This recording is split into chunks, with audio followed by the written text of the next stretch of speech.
গাজা উপত্যকার ধ্বংসস্তূপের নিচে চাপা পড়ে আছে হাজার হাজার মানুষ। ইসরায়েলি বোমা হামলায় বেঁচে থাকা বাকিরা ঘুরছেন খোলা আকাশের নিচে। এমন পরিস্থিতিতে বড় ধরনের এক মানবিক সংকট তৈরি হয়েছে ফিলিস্তিনের এই উপত্যকায়।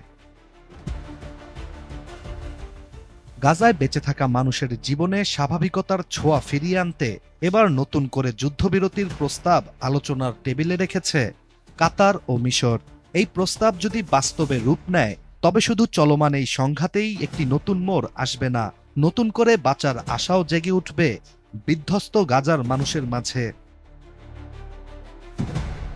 আন্তর্জাতিক গণমাধ্যম বিবিসির একটি প্রতিবেদন থেকে জানা যায়, নতুন এই প্রস্তাবে ৫ থেকে ৭ বছরের যুদ্ধবিরতি কার্যকর করার কথা বলা হয়েছে।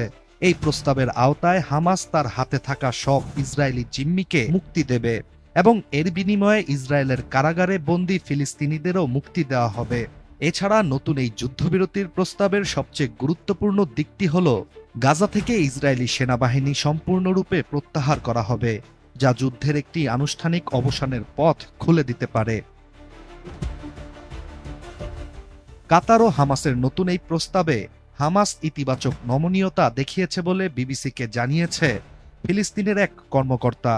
হামাস ইঙ্গিত দিয়েছে যে গাজা শাসনের দায়িত্ব তারা এমন কোনো ফিলিস্তিনি সংস্থার কাছে হস্তান্তর করতে প্রস্তুত, যাদের বিষয়ে জাতীয় ও আঞ্চলিক ঐক্যমত রয়েছে।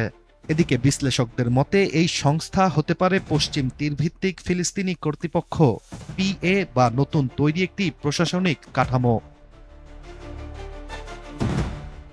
এই আলোচনায় হামাস ইতিবাচক থাকলেও ইসরায়েলের পক্ষ থেকে আনুষ্ঠানিক কোনো প্রতিক্রিয়া পাওয়া যায়নি।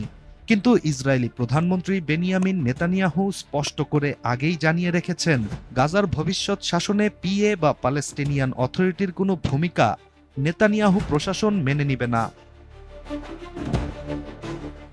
তবে এই পথ সহজ নয়। নেতানিয়াহুর একটাই দাবি, হামাস ধ্বংস না হওয়া পর্যন্ত এই যুদ্ধ চলবে। এমন পরিস্থিতিতে নতুন এই যুদ্ধবিরতির আলোচনা কতটা ফলপ্রসূ হয়, তাই এখন দেখার বিষয়।